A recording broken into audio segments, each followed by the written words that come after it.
Because I went through the accidents or the fire incidents in schools from way back, and you ask yourself, with all these reports after investigations, why are we still seeing this happen today? I don't know. And, the thing is that, of course, we know that, investigations are taking place. We did see DCI boss Mohammed Amin there. Deputy Inspector General of Police Eliud Lagat was there. Douglas Kanja at some point.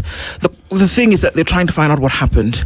But also we know that and I don't want to call them famous, but I want to know that notable school fires that took place, that there were certain recommendations thereafter to ensure that certain things then happened in a setting, especially in the dormitories. And there's certain things that we talk about today, and that there shouldn't, those grills, you don't need them on windows. No. If there was overcrowding, in terms of a door locking, you should not be able to only lock a dorm door from the outside. Many things like this that we then unfortunately look over, and it is not a time to start pointing fingers of blame. Yeah. That it's not the time for that.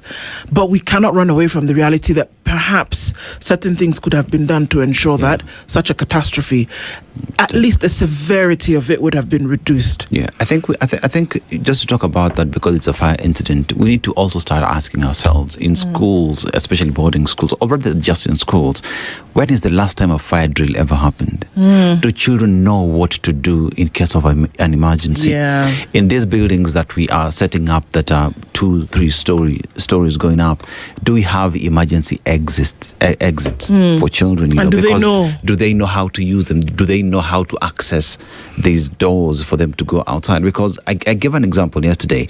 If you pass outside Stario Boys, you will see on those stories there is stairs that lead from behind those buildings, So in case of an emergency, there is clearly an exit way for the students. Are these the standards that we are overlooking in setting up these institutions and these buildings? I think it's unfortunate that something of this nature has to happen, and that then will serve as a reminder for everybody else.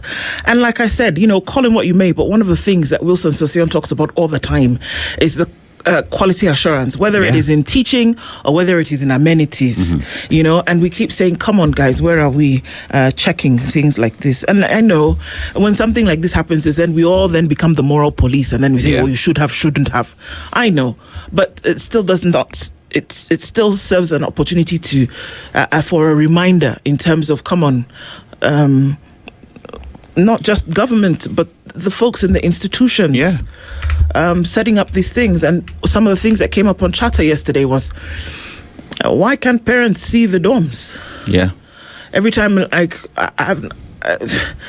thought about that, I was like, oh snap, wait a minute, it's true. Why are parents not allowed to see where their children sleep? You know why? Why? Because most of the time, dormitories are not the most sanitary places, and a parent would not, institutions would not want to show parents that side of the school. And then there's a problem then. Then there's a problem. Yeah. There is a problem. Yeah. And so a lot of things come out. Yeah. And until today, and Russia. Still under investigation. Under investigation, yeah. 3 years later, we've not heard anything about that. Yeah. But the nature is similar in terms of what happened. And here we are still with another one. My God, in times like this, again, we will not play the moral police, but that it serves as a reminder that, the basic mundane things that we think, oh, well, it really doesn't matter. When a tragedy like this happens, then the basic mundane things matter. Yeah, because I'm looking at the oldest incident in Kenya was St. Kizito in 1991, and the latest was yesterday. And all these incidences have come up with reports. Some have ended up in court, e.g. the Moi girls situation. With all these reports, what are we doing with them? Is it just another Kenyan story of reports spending time on shelves gathering dust, and there is zero implementation? And people have died. It's a heavy the heavy thoughts that especially when we have death and injury, and then in addition to that, more death. May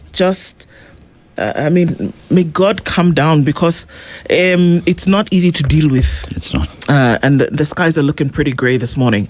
But it's our hope that even through this, there can be a sliver of hope. You know, I mean, I just cannot imagine what families are going through at this time, and our thoughts are with them, and that somewhere in this chaos, somehow, there will be even an iota of an opportunity to build again. I can't. It's impossible to imagine how you start. Yeah. But starting again is not impossible. That's God. That's the truth. And so our hearts are with them. And yeah, you're right, that we can all do better. Yeah. We can. And so on this 29th day of March, I beg your pardon, of May, it's interesting that I just saw something also that the last fire that happened also happened on the day of the National Prayer Breakfast. So we woke up to that reality as well. So, and I'm going to ask that question again. What if we actually prayed? What if we actually prayed and meant it? Can you imagine what would actually come out of that? We have conversations this morning on the Situation Room, and we will not shy back from talking about these things that matter. So, good morning once again. Ndu and Dennis here with you this morning. If he is here, I'm just getting into it.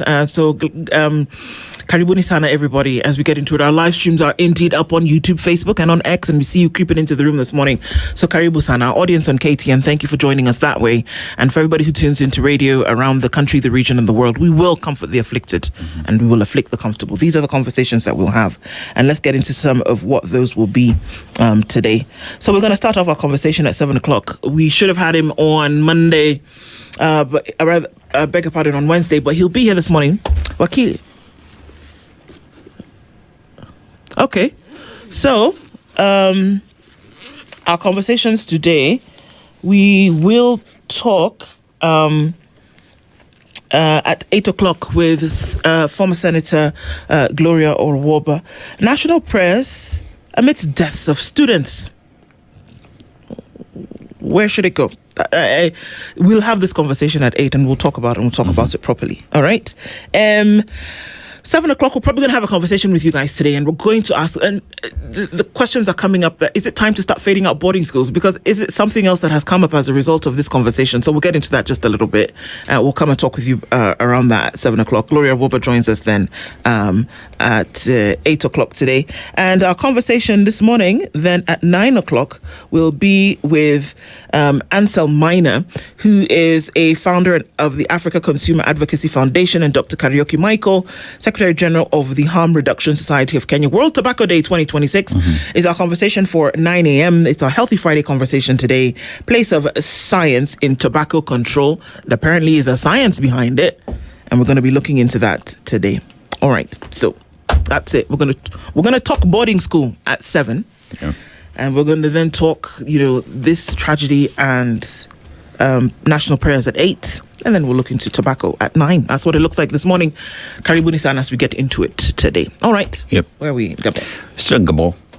Proverb, simple but deep. However black a cow is, the milk is always white. However black a cow is, the milk is always white. Don't judge a book by its cover, man. As you see me like this, don't think I'm just gentle. I can be mad. Yeah. Okay, I'm joking. But yeah, don't judge a book by its cover, or that if something is to be, that is how it is. And you look at something and don't expect that something good can come out of it. Yeah. Something good can come out of it. That is the constant. That's the color. Yeah. I think I would also look at it in terms of you reap exactly what you sow. Don't expect to plant mangoes and reap bananas. No. A cow is a cow. A cow produces milk. Exactly. Never expect that a cow... In fact, this is the nice thing about the human mind. That when somebody else starts to talk, then you can change your opinion. If you see this cow, no matter if it is grey, black, blue, whatever, what will come out of it is white milk. White milk. So don't expect something else to come out of something that's dead from the beginning. Yes. Well, however it looks, that is what is going to come out of it. True. So don't look at a cow and think that it's going to produce oranges. No. It's never, ever gonna happen. Yeah. Don't expect that a white cow will give you water. Yeah. Never. Ni hayo tu kwa sasa. Okay. That's true. So it'll be interesting to see what folks have to say about that as we get into it today. So let's say good morning to you. Thank you for tuning in every morning as you do. And I know that sometimes things are heavy, but we're going to talk about these things anyway. And yikes, at some point, we're also going to look at the fact that the Katiba Institute has gone to court. And they did that really quickly yesterday under a certificate of urgency. And they said that, first of all, we are going to stop this purported thing of Ebola patients being quarantined coming into Kenya. We saw PS Ouma Oluga say a number of interesting things yesterday, as we did see PS Muthoni say a number of more interesting things yesterday. Yeah. Whether they made sense to you or not. Kenyans were equally saying a lot of many interesting things yesterday. It'll be interesting to see how the courts pronounce themselves. They'll probably do that because we know certificate of urgency. You'll probably see an answer about that today. But this one, Kenyans are not taking it lying down, sitting, standing, jumping, anyhow. They're not taking it at all. And they're saying that surely. And it's interesting because even anybody who would normally support something like this have been extremely silent. Yeah. So as I was saying, it doesn't matter what side you're on. Such a thing doesn't make sense. So let's see what it will look like. But Kenyans have said, what? Absolutely not. That's where they are. Okay, so let's say good morning to you as we get into it this morning. Thank you for tuning in, like we said, where our live streams are. And thank you so much every day, as you do. If we can just get the technology to behave itself. All right, here we go. A very good morning to you. And as usual, as you tune in today, we're glad that you can do that from whatever part of the world you're doing so from. The Situation Room tuned is Laban Motaroki. Good morning to you. Robert Mbogo is tuning from Mombasa and says, happy Friday. Well, we pray for that. Peter Chiari says, good morning from Mombasa. Proverbs 22:6, he says, train up a child in the way he should go, and when he's old, he will not depart from it. Okay. Is there a lesson in this? Is there something that you're pointing us to, I guess, is the question, Chiari. Good morning to you either way. Leo says, hello, Princess Nduana Seto. The motherland mourns again as disregard for safety of kids in dorms reigns supreme. The administration of the day follow the same stern, wary script as usual. Nick Bala says, we've had school dormitory fires before and recommendations made to ensure students' safety. We've had this. It has happened before. Why don't stakeholders implement the measures to curtail these painful deaths? And I think this is some of the things that we'll be talking about. Yeah, and just from the thing that you don't want parents to come and see the dorms because, like you're saying, they're in dilapidable state. Yeah. So is that the case? Dilapidated or what? Or they're crowded, and you know that in case of a fire, it will be disastrous? Or what? Imagine walking into a dormitory. You expect that it's a double decker, then you find it's a triple decker.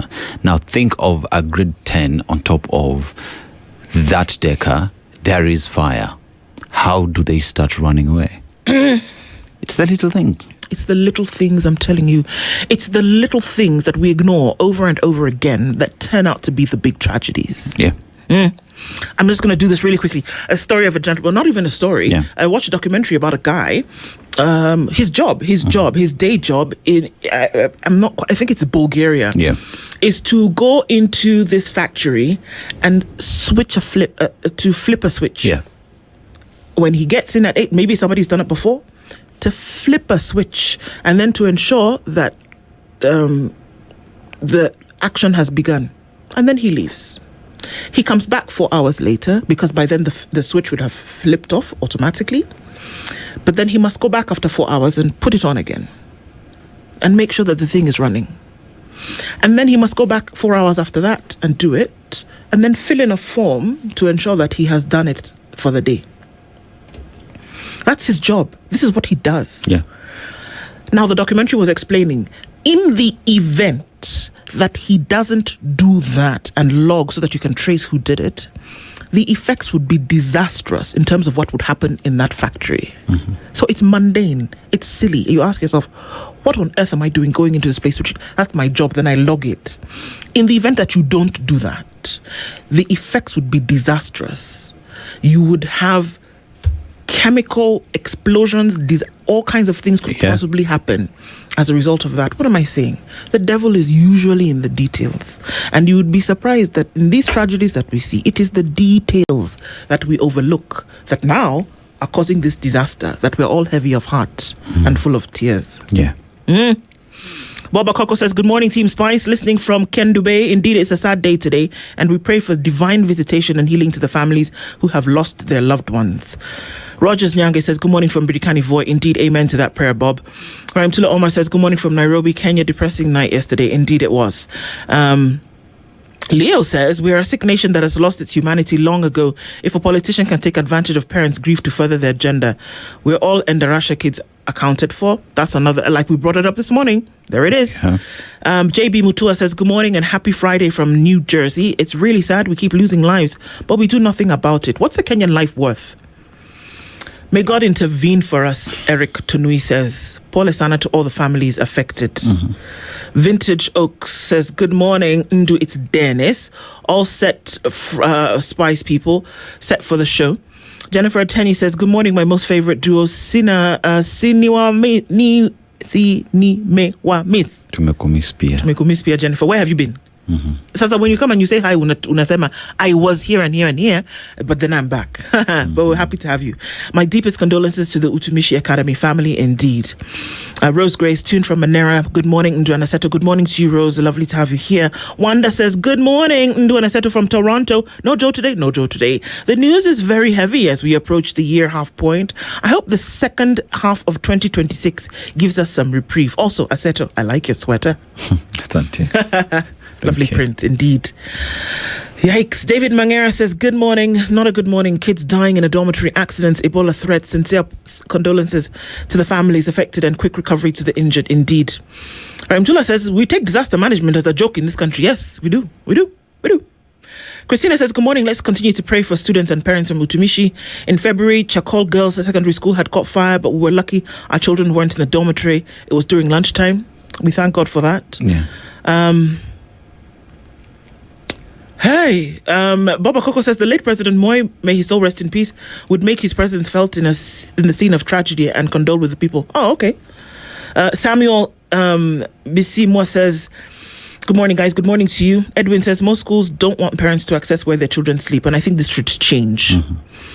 Kimiak says Kenya One spoke for close to 30 minutes during prayer breakfast and never spent 1 minute to stand with Utumishi family. The advisors, nothing good will come out of this Kenya Kwanzaa regime. Yay! Ramtula says, we love reports and task forces as a country where there's about to be another one. Yeah. Kuala Lumpur is where Samuel is tuned in this morning. Okay, great to have you. Mtuflani says, good morning. Condolences to the bereaved. Our government is a negligent parent and we have been on our own for a while now.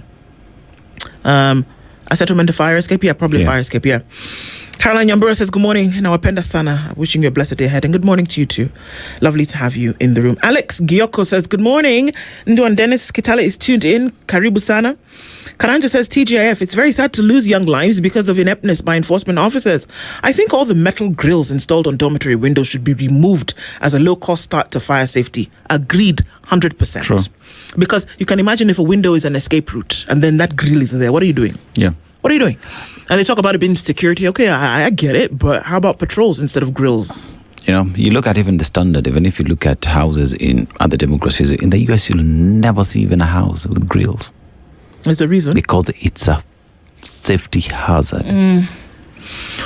Yikes. Gosh, it's heavier and heavier, isn't it? Kimiak says the prayer breakfast meant for forgiveness and reconciliation was full of giving the regime a scorecard. And what if we actually prayed? I'm telling you. Yeah. What if my people prayed? It's actually a verse in the Bible. What if we actually prayed? I'm telling you what we would actually receive. It's unbelievable. Isaac Ale says, only in Kenya can a school burn, a prayer breakfast trend, and an Ebola quarantine center quietly appear in the same week. Like the government is auditioning for the book of Revelation. My brother. That's what it looks like, isn't it? Tips Moga says, good morning, SpiceFM team. Young Jedi says, hello, Team Spice. I hope you're all doing well despite everything. Locked and ready to end the week. Indeed. Young Jedi also says, KPMDU says, Kenya is not America's high hazard dumping ground in bold letters. I agree. They did come out very firm yesterday from the Secretary General. Then immediately pivot to, but if you build it anyway, make sure Kenyan doctors get the jobs and hazard pay. I know. We start with that and look at what we end with. And it was just as bold, was it not? Yeah. Drift sessions, police with batons in a school engulfed by tragedy. To calm grieving parents, riddle me this. Are we sane? No, you're not. I don't know, man. Let them mourn their children. Let them go crazy if they need to. because it's crazy, this situation. Uncle Gitu says, I'm petty. The Americans can go to Israel for all I care. Kenyans first. Kenya is no dump site. Uncle says, today I'm petty. And it's okay. Be petty, Betty. It's fine. Chamgay, John Limo, greetings from Nakuru. Good morning to you. Mark Wangi says, did you hear Dr. Muhisa about English teachers' job opportunities by foreign government were 95% awarded to one community? I don't know, man. Ivan Amos says, good morning and happy Friday from Mbakasi. We pray that God intervenes in our situation. Indeed. Bwangi Juma says, hi, Spice. Imagine leaders were celebrating at a hotel, praying, by taxpayers' money, and the families at Gilgil were all over asking what happened to our girls. Prayer, breakfast, an emergency, or public? Karen Jagona says, good morning, Spice family. Good morning to you. Nancy Abura says, good morning, Ndona Seto. It's so heartbreaking for the families that lost a parent who was rushing to see the state of their daughter. I'm telling you, I mean, God, how much can we take in that case? But, you know, the thing is that His grace is sufficient. Peace Thomas says, good morning, my people. Did you see the police parading all sorts of emergency vehicles and ambulances? What a mockery to us. Daughter of Africa, so sad that we've cheapened life. Children are a legacy, for heaven's sake. True. Indeed. Nernst Kirika says, I studied at Utumishi Boys Academy and I'm deeply surprised by the level of negligence as well as the apparent lack of training and awareness regarding what happened at our sister school. We're going to be talking about this thing because I think, you know what? We can and we should discuss the matters surrounding this. It's never too soon because we can talk about it and say we need to put it in your face. These things that people, the fire, the embers will burn, and they will die down. The heat will disappear. The places will be cleaned up, but the lives will not come back. And those details that we want to say we can overlook, we cannot. We cannot. You know, there's a question that I was asked yesterday by one of the panelists that I had, and when you think of Utumishi girls or Utumishi schools, where are they located? They are surrounded by a military facility, by an AP line. Okay. Pretty much a majority of students who go to these schools are children of officers most of the time. You know? So if these are institutions that are surrounded by security installations where response would be fast and quick to addressing that problem, if this is what we see, then what happens to that school that is in the far-flung area that is removed from all these installations? God forbid. Think about it. Then ask yourself, just how safe is my child where they are if this can happen in an institution that is next to all these facilities we're talking about? I can't deal with that kind of thing.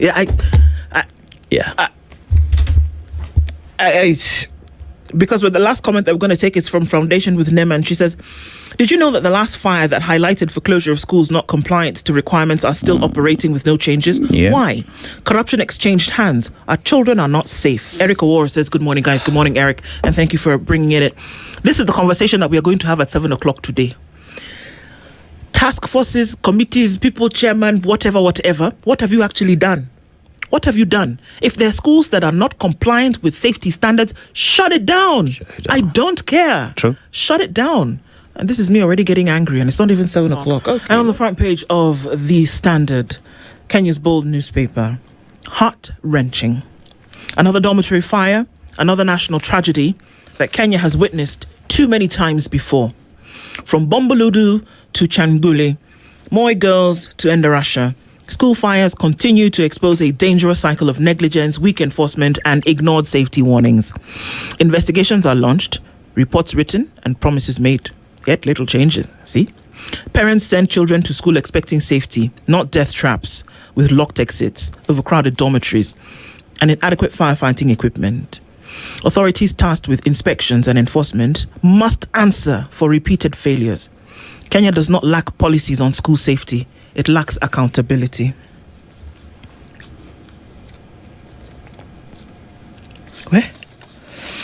The horrific pictures of a mother crying, and in the background, their bodies that are being removed, of a child that you sent to school. And for me, here is that the severity of this situation could have been reduced significantly. Utumishi disaster is covered on page 2 and 3 of the Standard. why you should brace for more school fires under state watch. Why? If you look at the history, because we know we know that there are different factors surrounding all of this. What we don't know right now is the cause of this fire. We don't know. We don't know whether it was arson. We don't know whether there was an electrical fault. We cannot say that 1 + 1 = 2 in this case until there is a direct answer. Was there a wiring issue? Did somebody actually set fire somewhere? What happened? Because we do not know that, we cannot then say that this is the reason for the fire in this school. True. Now, do we know that previously, like the famous Changuli High School, that there was somebody who set the fire? Yes. Have there been schools where they have set fire because they said we needed a break, we needed to get out? That has happened. In this case, can we draw that? We cannot, because we do not know yet. School unrest, however, is an issue. Did somebody say something? Did somebody want to go home? Were they feeling pressure from mocks? All of these things are drawn into the conversation. But there's one thing that we can say. Regardless of the cause of this fire, there are certain things we already know. Number one, there are grills on the windows, so there's not an easy escape. Do they have a fire policy? That again, we don't know. When is the last time, Dennis? A fantastic question. That a fire drill was done in your high schools in the country. When this school is surrounded by garrisons. 2 hours of a burning fire, the first responders would have been the folks who are surrounding the school anyway. That doors have locks on the outside of dorms. What do you think these children are going to do? Escape from the dorm and go where? On the outside. The locks are on the outside. Why? Already we're hearing, look, there are many things that are going to come up in our 7 o'clock conversation. So the question now that abounds is, if you cannot guarantee the safety of children who are in boarding school because of the things that we see happening too much, is it time for you to say then don't have the boarding schools? Or is that too extreme? Let's talk. The country grieves as 16 students die in dorm fire. And there's that gentleman that you spoke of. Akin to the days where in the Bible, the Old Testament, people would strip out of grief because, my God, my child is no more. Recurring dorm fires reveals years of safety failures. That's the story on page 4. Same script, ignored school safety manual. There is a manual. People sat down, put it together, that every school is supposed to comply to. Who is complying? We're not asking questions with emotion. No. We're asking questions based in fact. That somebody came up with a manual and said, if you're going to do 1, 2, 3, you must do 4, 5, 6. Why is it not happening? Now, as though we don't have enough to deal with there, Ruto-Ebola deal grows. The Trump-Ruto-Ebola deal grows. Opposition to that actually is what is growing. And like we said, Katiba Institute has taken a petition to the court under a certificate of urgency to say this thing has got to be stopped. Let's see. As the US seeks to set up a quarantine center in Kenya, it stressed that Ebola will not spill over into its territory. As in, we don't want it. You can have it. The sentiments have sparked uproar among Kenyans, leaders, legal and medical experts who ask why the facility should be established in the country. Now, it's just for purposes of clarity, by the way. These people are not coming from America. No. It is the people who are in countries that are affected. The Americans in those countries that are affected, they're saying, just contain it over there. Don't come over here. Capish? Capish. Ruto, the president, William Ruto, has said, I will accept the outcome of the 2027 election. Can I respond? Do you have any other option? No, you don't. The laws, the Constitution orders you to respect the results. He said, and he looked, I don't know if it's a script, but he looked rather forlorn at some point, and he was saying, you know what, everybody's just talking about the election. You guys are just making noise all over the place. So you relax, Bala. That it's going to be a free and fair election. It's going to be something else that he said, I can't remember. But he said, the thing that I remember, he said, it's going to be a free and fair election. If I win, so be it. If I don't, so be it too. So everybody should just be coming down. Escalating factional rivalries cast shadow over ODM's future. Let me tell you, folks, when there's a crack in the wall and you decide that you're not going to deal with the crack, what's going to happen? And the walls came tumbling down. That's all I'm saying. Lusaka, there's room to improve devolution. Really? In case you're wondering, Ken Lusaka is the governor of Bungoma County. And he said, we've done a good job. So far, so good. But we can actually do better. That's what I say. Do better. Peter Kimani, you got to love his columns. He says it's a parable of Kenya as a pit latrine that cannot refuse USA dysentery. Yeah, exactly. That's what it looks like. Mushiri Karaja, also in the opinions this morning, says the president has himself to blame for appearing exhausted lately. Take a load off, man. Yeah. That's what he's saying. Chill, Relax. The body needs rest, man. Yeah. Like we say in Nigeria, body not be firewood. You have to bend it every now and then. Yeah. The president needs to just do that thing that you call R&R. Yeah. Or just devolve these issues. Let delegate responsibility. Ministers to do their job. Aviation industry players have also come into the conversation, and they're saying that the finance bill will hit the sector hard, and this is what they're warning the players in the aviation industry about. Everybody's talking about their profits for the year and how life is going to be good. La di da. So that's what it looks like when you look into the Business Standard this morning, and we know that even as we get into the weekend, there's going to be quite a lot of sporting activity, as it usually is. I mean, that happens through the week anyway. I mean, and even as we cover some of these things, the Champions League is coming up, guys. Some people are hoping that they win that one too. Saturday? Yeah. Do you know 30th, yeah. 30th, yeah. Let me ask a question. Do you know World Cup is next week? 17th of June. The World Cup, yep. What happened? What do you mean? The zhuzh and everything about it. It's 2026. Yeah. Canada, North America, and Mexico. Yeah. It's interesting to see how this World Cup will turn out. It'll be fun.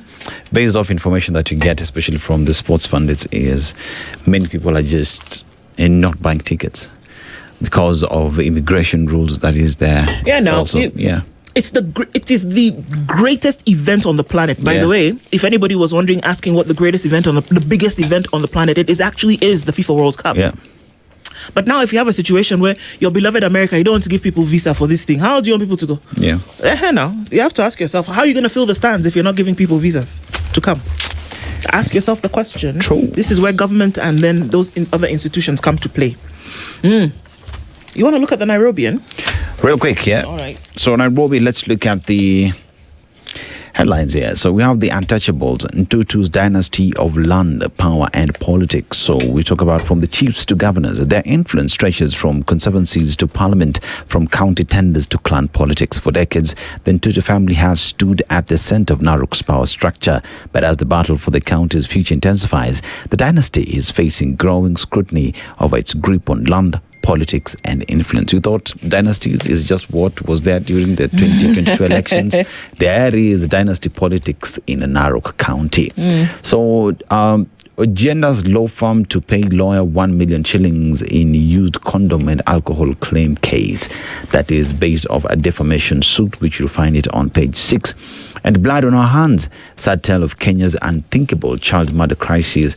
That is on page 14. This week we have been also making noise and just calling the duty bearers to give us reports and explanation on the missing children in the country and where exactly we are with that. Unfortunately, that you are from one issue surrounding children to another one of fire again surrounding children. Just where exactly our priorities when it comes to the children of the country, our children, pretty much. From fake noise to machines, 10 types of Arsenal funds after EPL win. One thing you must accept is Arsenal fans have been quiet for a very long time. Right now, so now that you want to make noise to compensate for the last 22 years. Let us just make noise. 22 years has been a long time. Yeah, but now there's a story here, or a picture where a cow is actually getting out of a Noah. Noise of one. DCI detectives intercepted a vehicle carrying 3 suspected stolen cattle in Elgon View, Eldoret. Oh my God, that's my neck of the woods where I was raised. Apple, you guys are doing some magic. Wezi Wangombe walipatikana huko. And we have on page 3, it's about sisterhood, and the ladies are looking mighty beautiful in their dresses, and the women dazzled in elegant ensembles at the What Women Want Summit held in Nairobi. So yes, women looking nice. On page 4 and 5 is that story of the Ntutu family and the dynasty control that they do have, dynastic control that they do have. Anita Kendi, Murungi's death and the moments that stilled Meru noisy politics. So Kiraitu Murungi's daughter was pursuing medicine at the University of Central Lancashire in Preston, England. So the family lost their daughter. And we saw the father pretty much just going through a difficult time of burying your own child. So yeah, there's that as well on page 7. On page 8, Kasarani man denies the act of sexual cruelty and death threats. The woman said her lover threatened to kill her and throw her body in trench in the neighborhood. In the middle of the night, he allegedly grabbed a kitchen knife and threatened to kill her. This is where Kama Haiwak walk out. It is never ever difficult to say this is not working out, and respectfully I choose to stay away. Just walk away. Walk away. Now, ex-MP son murder probe deepens amid staff mystery. So Hannington Were is the son of former Matungu MP David Were, who was attacked and killed by unknown assailants on Sunday. So based off earlier reports was that this man was hit by a blunt object, but the autopsy result indicate that he was actually stabbed, I think, enough times from the back that pierced his lungs and he died. So you look at initial reports vis-a-vis the forensic report and they do not match. So who exactly wanted this man dead? Those are the stories that we have on the Nairobi, and we could look at one story on the Standard. Okay, so I'm going to do this from the Indarasha stories here because there are quite a number of them. And this one on page 2 caught my attention because why should we brace? Well, this is what the story says. Some reports date back to 1994 with recommendations on school unrest and arson. However, successive administrations have allowed the proposals collect dust on shelves. Failure to implement multiple government reports on school fires and unrest is to blame for more lives being lost in schools. And more lives could be lost if top ministry officials and the country's leadership continue playing hide and seek games. The government is yet to fully implement recommendations of its own reports, some put forward by special investigations teams on school unrests. The reports date back to 1994, including the government-appointed Kirima Task Force, which studied student strikes and arson in schools. In 2001, the government appointed another team, the Task Force on Student Discipline and Unrest in Secondary Schools, whose verdict mirrored findings of the Kirima team. And in 2016, the government appointed the Claire Omolo Task Force, which restated the recommendations of the last two teams in detail. Are you understanding? Yeah. Another task force came in, recommended the previous one. The previous one had recommended the one before that. So basically, 2016 came, recommended the last two. So basically, the very first task force gave us the solution that would be implemented throughout these other task forces. Yeah. Okay. Have we implemented it? No. So, many years later, a spot check across schools reveals sheer negligence of the set regulations as laid standards of student safety are grossly breached. Other reports are the Naomi Wangai report of 2001 and the David Coet report of 2008. An analysis of these education reports on student unrest reveals several recommendations have been fronted to contain the growing menace. The most recent findings are contained in the 2016 Task Force report chaired by Claire Omolo, which laid bare causes of school fires, especially during the second term, which is where we are now. In the Omolo report, the team recommended that all boarding schools must meet prescribed standards as set by the ministry before they are registered and students admitted. Before. What borders impunity is that the recommendations of another government document titled Safety Standards Manuals for Schools, released in 2008, also remains largely on paper. In all the reports, streamlining boarding schools and establishing functional guidance and counseling departments in schools were key. Increased involvement of student leaders in decision-making, reducing tests ahead of national examinations, and training members of school boards on education management was also highlighted. Other proposals made in the reports were suggested review of the curriculum to introduce lower secondary and reducing the number of boarding schools. Years on, school unrest debate remains a topic discussed in hushed tones in staff rooms and even in ministry offices. School heads are also on the spot for failing to implement directives issued by the Teacher Service Commission to enhance student safety and improve vigilance. The Omolo report unearthed major administrative flaws in schools and existence of backward criminal practices and punishable oversights that sparked off student unrest in schools. So what does that last line tell you? That it is not just the students who say kuna weevils kwa maharagwe or tuna wanaweka kerosene kwa chakula. No. It's beyond tunapigwa sana. What have you been told here? That sometimes teachers will collude and say, you guys, amjachoka, amtaki kwenda nyumbani, start something. What have we said here? Punishable oversights that spark off students' unrest in school, existence of backward criminal practices, and punishable oversights that spark off students' unrest in schools. When you have such a heavy indictment that is to be sorted out by a commission, and then the commission does its work, it gives you a report, why is it collecting dust on a shelf somewhere? To me, it is crazy that in 2026, 10 years after this Omolo report, the things that they said in that report are not to be implemented. Mind you, this was an amalgamation of the previous reports that were done. Davy Koech, 2008. Kirima 2 in 2004, before Kirima 1. So, it bust my brain. I don't... Remember, the report that dates back to 1994 goes back to the first incident that happened in 1991. So from 1994 to 2026, we've not done anything to change the story. Where is the ministry? We asked about quality checks. We have quality checks on paper. Do you think even these principals know? What are you talking about? Did you not hear what this thing said?